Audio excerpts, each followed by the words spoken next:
ఆయన ఏం చదువుకున్నాడో నాకు తెలియదు కానీ కన్నార్పకుండా అబద్ధాలు చెప్పడంలో పిహెచ్డి చేశాడు. అవునా కాదా? అబద్ధాల కూర అవునా కాదా? తమిళ్లో 10 రూపాయలు ఇస్తాడు, 100 రూపాయలు దోచేసుకుంటాడు. అదే జలగన్న పాలసీ. అలాంటి జలగ మనకు కావాలని మిమ్మల్ని అడుగుతున్నా. అదే బటన్ నొక్కుడు కార్యక్రమం. అనునిత్యం అంటాడు నేను బటన్ నొక్కుతున్నానని. నేను అడుగుతున్నా, నీ బటన్ నొక్కుడు కార్యక్రమంలో ఎంత దోచేశావో సమాధానం చెప్పమని అడుగుతున్నా. ఒక్క విషయం మీరు ఆలోచించండి. ఇదే రాష్ట్రం, ఇదే ప్రజలు, కేవలం మారింది ప్రభుత్వం మాత్రమే. నాడు లేని పన్నులు ఇప్పుడు ఎందుకు వచ్చాయి తమ్ముళ్ళు అని మిమ్మల్ని అడుగుతున్నా.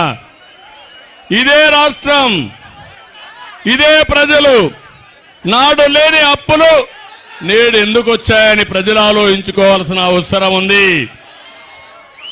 ఇంకో పక్క కరెంటు బిల్లు ఆ రోజు 200 రూపాయలు, ఇప్పుడు ఎంత తమ్ముళ్ళు కరెంటు బిల్లు?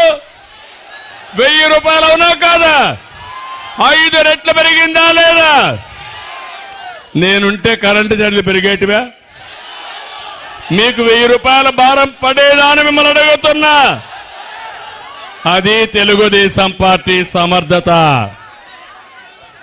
ఇంకో పక్క 5 ఏళ్లు ఒక్కరోజు కరెంటు ఛార్జీలు పెంచావా? మనం నాణ్యమైన కరెంటు ఇచ్చావా లేదా?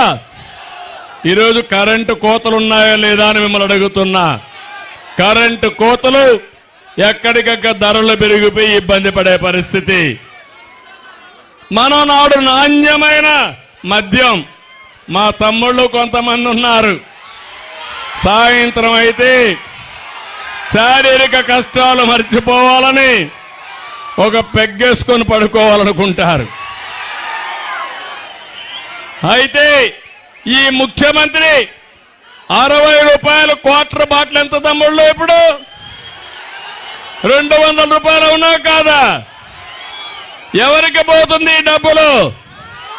జలగన్నకు అవునా కాదా? కడాన మీరు తాగే రక్తంలో కూడా, మద్యంలో కూడా రక్తాన్ని తాగే వ్యక్తి దుర్మార్గుడు ఈ జలగన్న అని చెప్పి నేను మీకు తెలియజేస్తున్నా. నిత్యావసర వస్తువుల ధరలన్నీ పెరిగాయి. ఏమమ్మా పెరిగాయా? పప్పు పెరిగిందా? కూరగాయలు పెరిగాయా? చక్కెర పెరిగిందా? పెట్రోల్ డీజిల్ పెరిగిందా? అన్ని